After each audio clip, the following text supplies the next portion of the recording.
Yes people, welcome back to the channel. Today's video is the removal of this pond in my back garden. The reason we're getting rid of it is because the garden is full of frogs all the time. The water level is quite low at the moment, there's a few tadpoles left. I'll bring you closer in a minute, show you what it looks like. With the garden being full of frogs, it makes cutting the grass a right challenge. I'll try my best to avoid them, give them a chance to jump out the way.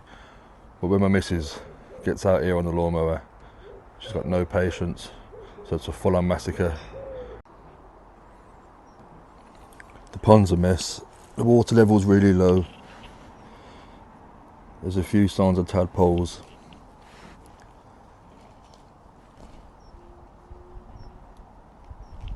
As raving as it might sound, I'm not scooping any tadpoles out to try and save them.